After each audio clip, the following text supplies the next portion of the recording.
నమస్తే అండి. గాజుల గౌరీ నవల 9వ భాగానికి స్వాగతం అండి.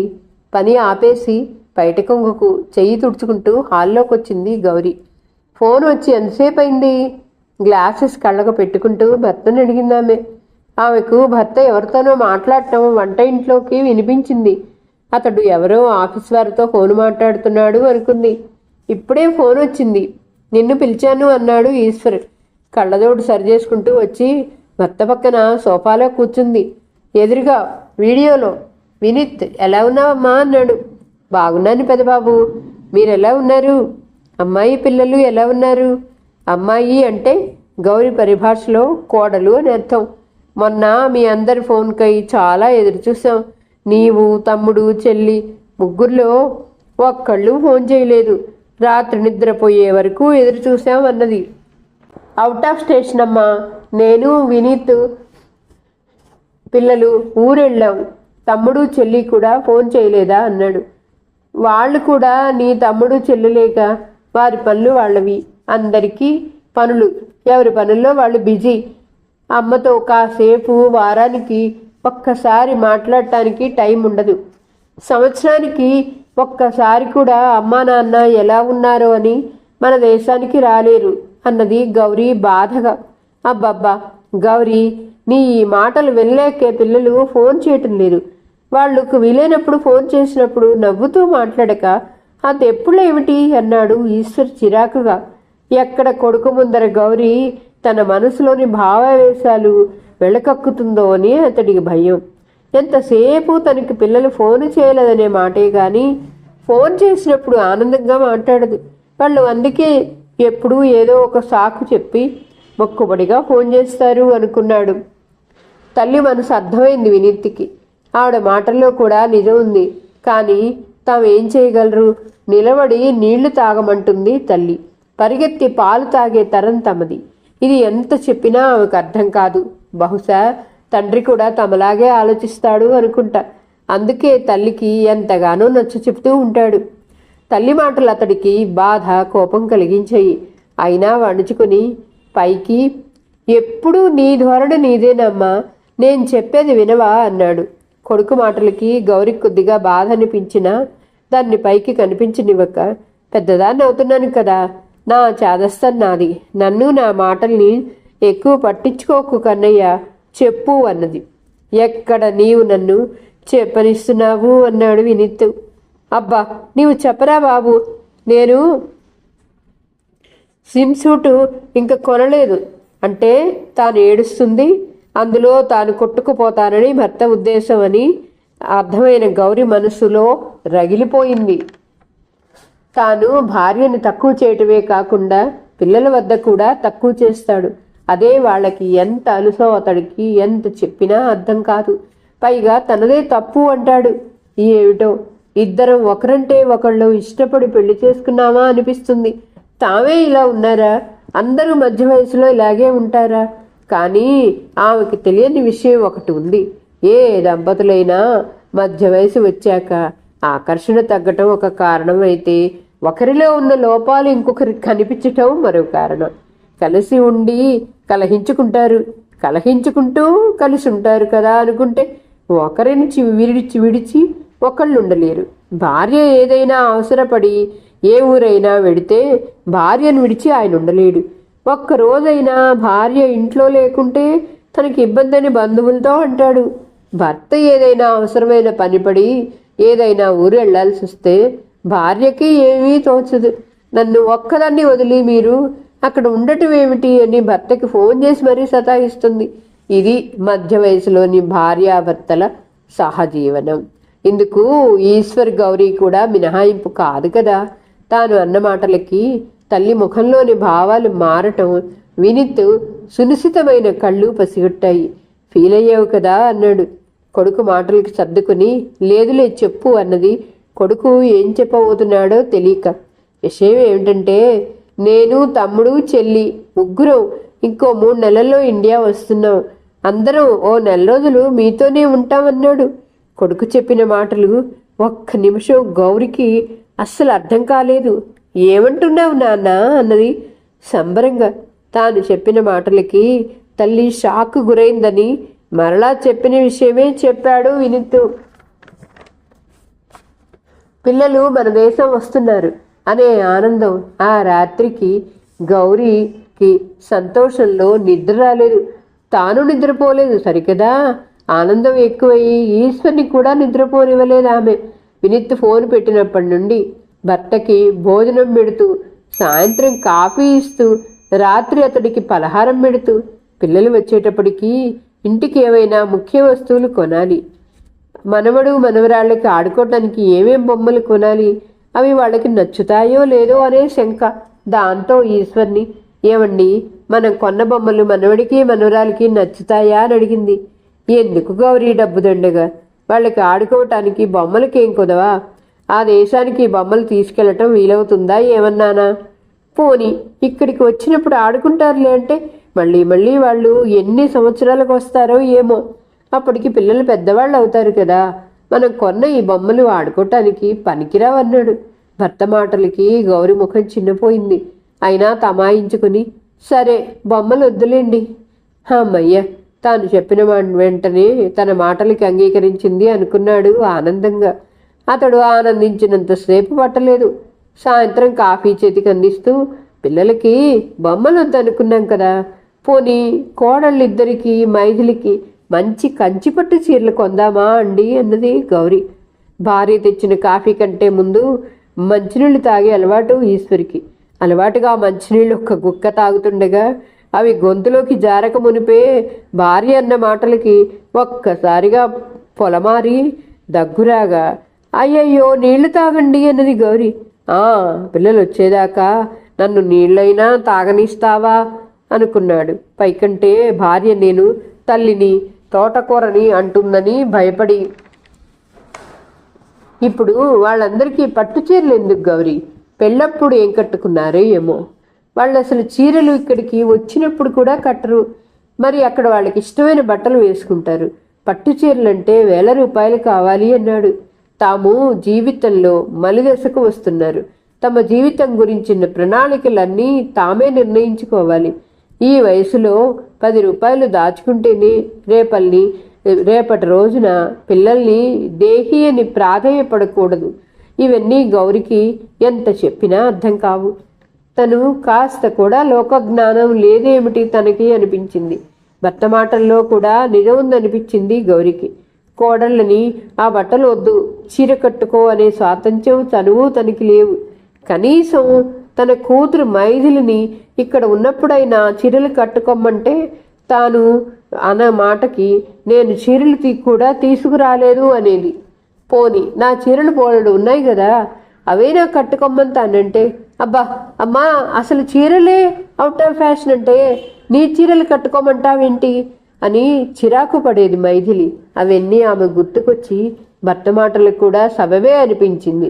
సరేలేండి, చీరలు కొనొద్దులేండి, వాళ్ళెవరూ చీరలు కట్టనప్పుడు మనం కొనటం ఎందుకు, మీరు చెప్పింది నిజమేలే, అనవసరమైన ఖర్చు ఎందుకు అన్నది నిట్టూర్చుతూ. అమ్మయ్య అనుకొని దీర్ఘంగా ఊపిరి పీల్చాడు ఈశ్వర్. ఇంకా పిల్లలకి అవి ఇవి కొనాలి అనదులే, డబ్బు ఖర్చు వృధా అన్నది కదా అనుకున్నాడు. అబ్బే, అలా ఈశ్వర్ని ప్రశాంతంగా నిద్రపోనిస్తే ఆమె గౌరి ఎందుకు అవుతుంది? రాత్రి ఇరువురి పలహార కార్యక్రమం అయిన తర్వాత ఈశ్వర్ నిద్రకు ఉపక్రమిస్తుండగా, ఏమండి అని తన నెమ్మదైన స్వరంతో భర్తని పిలిచింది ఆమె. అయ్య బాబోయ్, సాయంత్రం కాఫీ తాగే వేళ తమ మధ్య జరిగిన సంభాషణలో అమ్మయ్య పిల్లల విషయం వదిలింది అనుకున్నాడు. ఇప్పుడు మరలా తల్లిని తోటకూర పులుసుని బెండకాయ సాంబారుని అంటుందేమో అని ఆమె పిలిచిన సమాధానం ఇవ్వకుండా నిద్ర నటించాడు ఈశ్వర్. అబ్బా, ఇప్పుడే గదిలోకి వచ్చి 5 నిమిషాల్లోనే అంత నిద్రపోయారా, నటించింది చాలు గాని లేవండి అన్నది గౌరీ భర్త భుజంపై చేతితో తాడుతూ. అబ్బా నిద్ర వస్తుంది గౌరీ, రా నీవు కూడా వచ్చి పడుకో అని ఆమె చేతిని తన మీదికి లాక్కున్నాడు.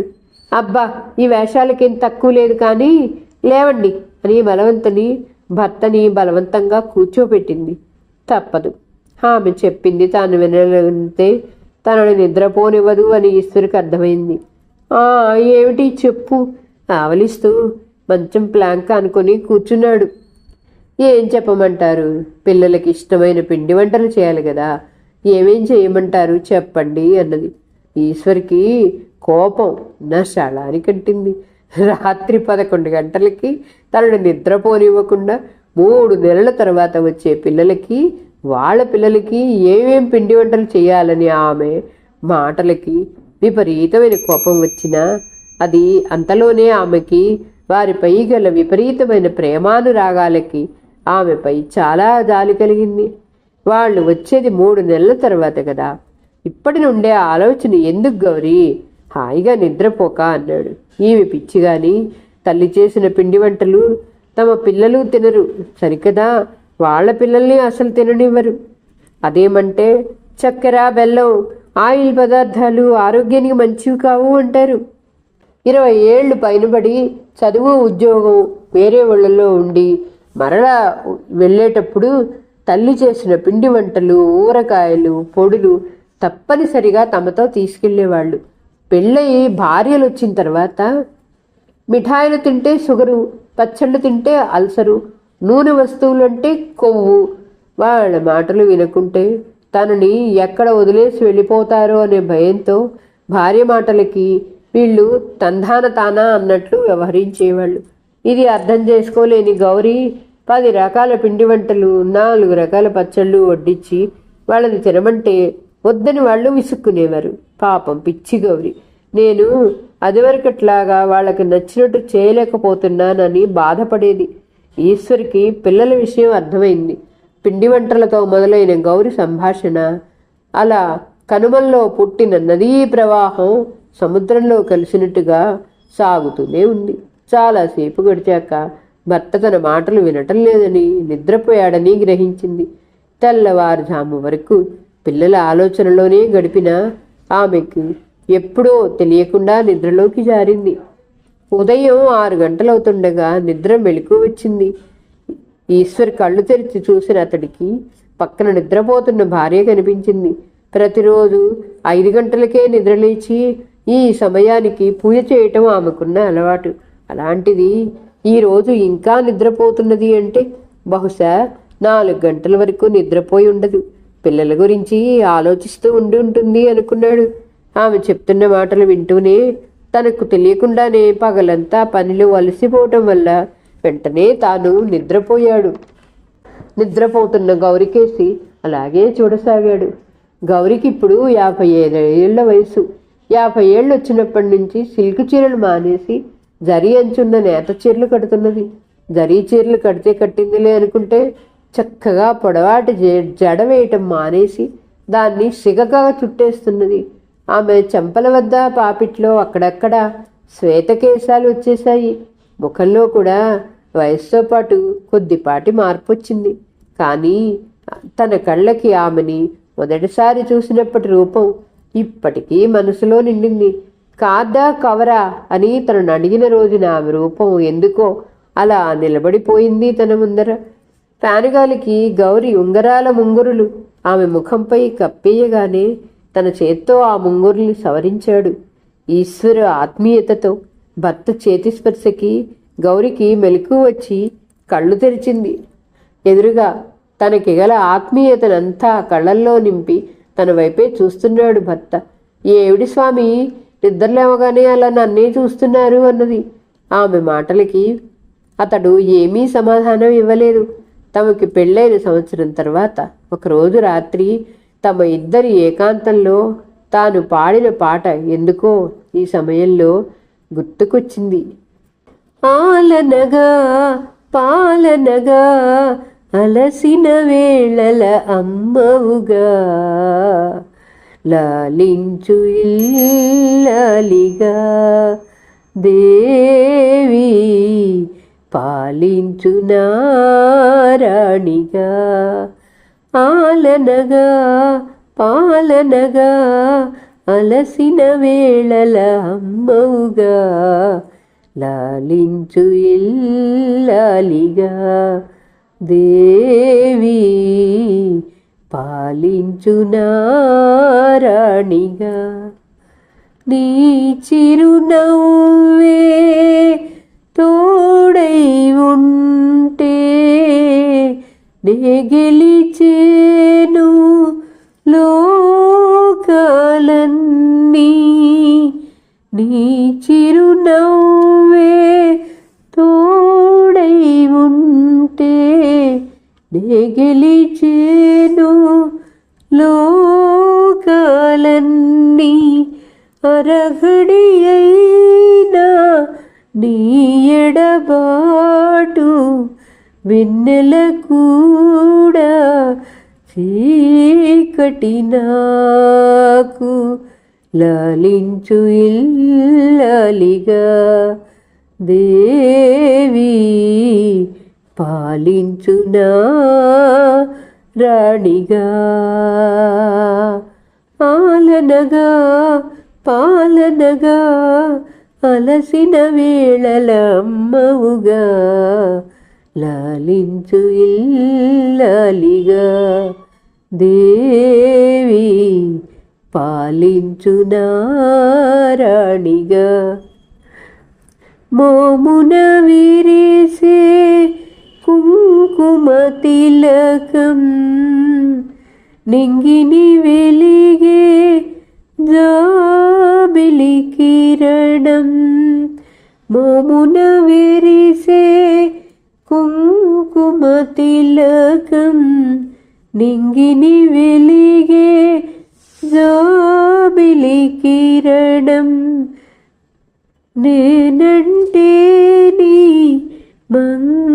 మంగళసూత్రం నీవంటే నా ఆరో ప్రాణం లాలించు ఇల్లాలిగా దేవి పాలించు నా రాణిగా పాలనగా పాలనగా అలసిన వేళల అమ్మవుగా లాలించు ఇల్లాలిగా దేవి పాలించు నా రాణి.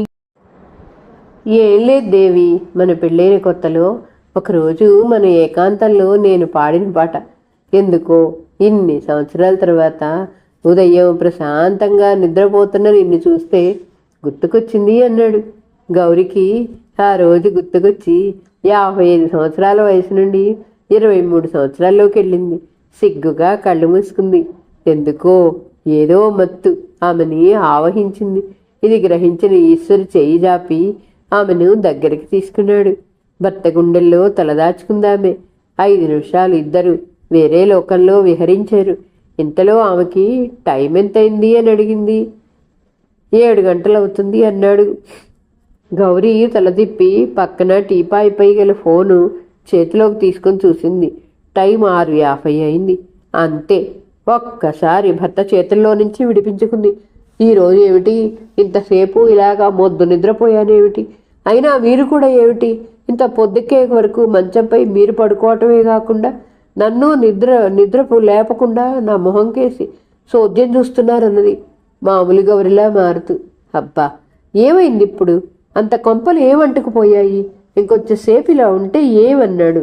ఇంకా గత స్మృతుల్లో నుంచి బయటికి రాని ఈశ్వరి అబ్బే ఏమవుతుంది, ఏం కాదు, మనము 25లో ఉన్నామా 60లో ఉన్నాము, లేవండి 5 నిమిషాల్లో కాఫీ తెస్తాను అంటూ హడావిడిగా జుట్టు ముడేసుకుని పెడుతున్న భార్యకేసి ఈ మనిషికి సుఖపడటం రాదు, తాను సుఖపడదు, భర్తని ఇంకొంచెం సేపైనా సుఖపడనివ్వదు. ఇంతే అనుకున్నాడు ఈశ్వర్. ఆ రోజు కృష్ణాష్టమి. గౌరికి చాలా ఇష్టమైన పండుగ. తెల్లారుజాము 4 గంటలకే లేచింది. కృష్ణుడికి ఇష్టమైన పిండి వంటలు నైవేద్యంగా చేసింది. దేవుని మందిరం ముందు బుజ్జి బుజ్జి కృష్ణ పాదాలు అందంగా తీర్చిదిద్దింది. కృష్ణుణ్ణి తమ తోటలో పూసిన మల్లెలతో, చామంతులతో, తులసీ దళాలతో అందమైన మాలలల్లి కృష్ణుని మెడలో వేసింది. అన్ని గుమ్మాలకి మామిడాకులతో తోరణాలు కట్టి గడపల్ని పసుపు కుంకుమలతో అలంకరించింది. గులాబీలు, పారిజాతాలతో పూజ చేసింది. సుగంధ పరిమళాలు వెదజల్లే ధూపం ఇల్లంతా వేయటంతో ఇల్లే కోవెలా అనిపించింది. తన పిల్లలు చిన్నవాళ్లుగా ఉన్నప్పుడు కృష్ణాష్టమి రోజున వారికి కృష్ణునిగా అలంకరించేది. వాళ్ళని చూసి శ్రీకృష్ణుడే తన ఇంటికి వచ్చినంతగా మురిసిపోయేది.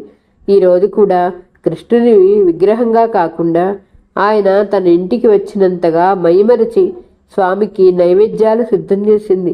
ఈశ్వర్ లేచి స్నానాధికాలు ముగించి వంటగదిలోకి వచ్చేసరికి కృష్ణుడికి పూజ చేస్తున్న గౌరినే చూడసాగాడు. పాలరాతితో చేసిన శ్రీకృష్ణ విగ్రహం మెడలో గౌరి తనకు ఉన్న ముత్యాల హారం వేసింది. ఇంకా కొన్ని నగలు స్వామి మెడలో వేసి పూలమాలలు తులసిమాల వేసింది. తలపైన పెద్ద నెమలి పింఛం పెట్టింది. కృష్ణుని చేతిలో వేణువు నిజమైందా అని భ్రమ కలుగుతుంది. కన్నయ్యకి పీతాంబరాన్ని ధరింపజేసింది. నుదుటిన పొడవుగా తిరునామంతో ఉన్న మాధవుడు తమని అనుగ్రహించడానికి సాక్షాత్కరించినట్టున్నాడు. అబ్బా, స్వామిని ఎంత అందంగా తీర్చిదిద్దింది అనుకున్నాడు. ముకుందుని ముందన ఉంచిన నైవేద్యాలను పరికరించాడు. ఘుమఘుమల పులిహార, చక్కెర పొంగలి, దద్దోజనం, అటుకుల పాయసం, ఇంకొక వైపున చిన్న గిన్నెల్లో వడపప్పు, పానకం, వెన్న, నెయ్యి, పాల మీగడ, గడ్డ పెరుగు, మరొక వైపున అరటిపళ్ళు, యాపిల్, దానిమ్మ, ద్రాక్ష, బత్తాయి పళ్ళు, కొబ్బరికాయలు. ఎంతో భక్తి శ్రద్ధలతో తయారు చేసిన గౌరీ ఓపికని ప్రశంసించకు లేకుండా ఉండలేకపోయాడతడు. భర్త పూజ గదిలోకి రావటం గమనించిన గౌరీ కళ్ళతోనే కూర్చోమని సైగ చేసింది. ఆమె పక్కనే తాను కూడా కూర్చున్నాడతడు. తన శ్రావ్యమైన కంఠంతో పూజ స్తోత్రాలతో పాటుగా కృష్ణునికి ఇష్టమైన జయదేవు నిష్టపతులు, అన్నమాచార్య కీర్తనలు ఆలపించి నైవేద్యం పెట్టి హారతిచ్చి పూజ పూర్తి చేసిన పిమ్మట, ఈరోజు మీకు టిఫిన్ లేదండి, స్వామికి చేసిన నైవేద్యమే ప్రసాదంగా తీసుకుందాం అన్న గౌరి మాటలకి ఈశ్వర్ ముఖంలో విసుగు దాచుకున్నాడు. 4 గంటలకే లేచి ఇన్ని నైవేద్యాలు అయితే చేయగలదు కానీ తనకు 2 ఇడ్లీనో దోశలు మాత్రం చేయలేదు. సరికదా పాయసం, పులిహోర టిఫిన్కి బదులుగా తినాలిట. ఇంతకన్నా శిక్ష ఉంది తనలాంటి వాళ్ళకి. అయినా ఇన్ని నైవేద్యాలు చేసింది. ఉండేది తాము ఇద్దరే, తినేది పిడికడు, ఆమె వండింది బండెడు. ఏం చేస్తుంది ఇవన్నీ అన్న ప్రశ్న ఉదయించింది అతడి మదిలో. ఆ మాటే ఆమెతో పైకన్నాడు. గౌరీ, మన ఇద్దరికి వారానికి సరిపడా ఆహారం ఒక్కరోజు తయారు చేశావేమిటి అన్నాడు పరిహాసంగా. భర్త మాటల్లోని వ్యంగ్యం అర్థమైంది గౌరికి. అయినా ఇవన్నీ మనం తినటానికి కాదండి చేసింది. రామాలయానికి దగ్గరలో ఉన్న అనాథ బ్లైండ్ పిల్లల శరణాలయం ఉంది కదా, అందులో ఉండే పిల్లలకి మీరు బయటికి వెళ్ళిన తర్వాత వాళ్ళకి ఇద్దామని ఇవన్నీ చేశాను. దేవుని ప్రసాదం అంటే మనం మాత్రమే తింటే అది పిండి వంట అవుతుంది. 4 తింటేనే కదా ప్రసాదం అన్నది. భార్య మాటలకి ఈశ్వరికి ఆమెపై తనకు కలిగిన ఆలోచనలకి చాలా సిగ్గనిపించింది. అతడి ఆలోచనలు గ్రహించలేని గౌరీ, మీరు వెళ్ళేటప్పుడు నన్ను ఆ ఆశ్రమం దగ్గర దింపుతారా? ఈలోగా నేను ఇవన్నీ క్యారేజీలు సర్ది తయారవుతానన్నది. సరే అన్నాడు అతడు. గౌరిని ఆశ్రమం వద్ద విడిచి వెళ్ళాడు. గౌరీ తాను తెచ్చినవి అందరికీ పెట్టింది. పిండి వంటలు తింటున్న వారి ముఖంలో కన్నుల్లో ఆనందం వెలకట్టలేనిది. తాము ఒక్కరే పిండి వంటలు వండుకొని తింటే అది పండుగ కాదు కదా. తమకు ఉన్నంతలో ఇలా వీళ్ళకి పెడితే వారి కళ్ళల్లోని ఆనందం చూస్తే ఇదే అసలైన పండుగ అనిపించింది ఆమెకి. మనసంతా మాధవుని ఆలోచనలతో భోజనాల వేళకి ఇల్లు చేరింది. ఇల్లు చేరిన తర్వాత పూజ గదిలోని మోహన రూపుడైన బృందావిహారి ఎదుకుల నందనుడు, ఏమమ్మా గౌరీ, పూజ చేసి హారతిచ్చి నన్ను ఇక్కడ నీ పూజామందిరంలో బంధించి నీవు వచ్చే వరకు వేచి ఉండమని వెళ్ళావా అని తను ప్రశ్నిస్తున్నట్టుగా అనిపించింది. తదేకంగా సర్వమాలాంకృతుడై సర్వశోభితుడైన మురారిని చూడగానే ఆమె కళ్ళు ఆర్ద్రతతో నిండిపోయాయి.